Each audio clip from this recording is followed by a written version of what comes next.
নমস্কার, গ্রাম বাংলার রান্নাঘরে আপনাদেরকে স্বাগত জানাই। আজকে আমি বানাবো রুই মাছের হান্ডি ভাপা।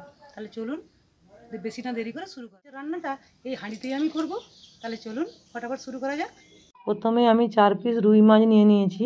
মাছের উপরে 1 চামচ ভর্তি নুন দিয়ে দেব, হাফটা লেবু নিচড়ে দেব, 1 গ্লাস জল দিয়ে 20 মিনিট মাছটা ভিজিয়ে রেখে দেব। এই ফাঁকে আমি মশলাটা করে নেব। 2 চামচ কালো সর্ষে, 2 চামচ সাদা সর্ষে, 2 চামচ পোস্ত, 4-5টা কাঁচা লঙ্কা, হাফ চামচ নুন, 1 চামচ মতো সরষের তেল, জল দিয়ে ভালোভাবে পিষে নেব। এরপর 100 গ্রাম টক দই নিয়েছি। হ্যান্ড ব্লেন্ডার দিয়ে দইটা ভালোভাবে ফেটে নেব। মশলাটা পেশা হয়ে গেছে, একটি চামচ দিয়ে দেখিয়ে দিচ্ছি। ফেটানো দইয়ের উপরে সব মশলাটা আমি দিয়ে দেব। মশলার উপরে 3-4 চামচ মতো সরষের তেল আমি দিয়ে দেব। দই, মশলা, সরষের তেল চামচ দিয়ে ভালোভাবে মিশিয়ে নেব।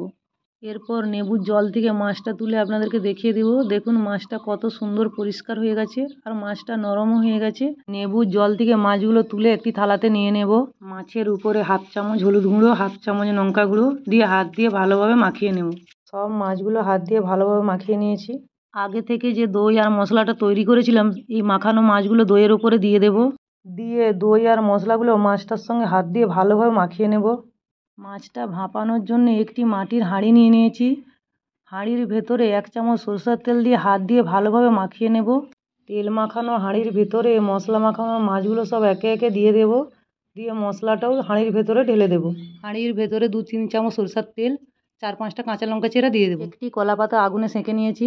হাঁড়ির মুখে পরিয়ে সুতো দিয়ে বেঁধে দেবো। হাঁড়িটা গ্যাসের উপরে বসিয়ে 20-25 মিনিট ধিমি আঁচে ভাপিয়ে নেব। 25 মিনিট পর হাঁড়িটা গ্যাস থেকে নামিয়ে নেব। মাছ ভাপানো হাঁড়িটা ঠান্ডা হয়ে গেছে, সুতোটা কেটে কলা পাতাটা খুলে নেব। রুই ভাপাটা একটি প্লেটে বের করে আপনাদেরকে দেখিয়ে দিচ্ছি। দেখুন কত সুন্দর হয়েছে।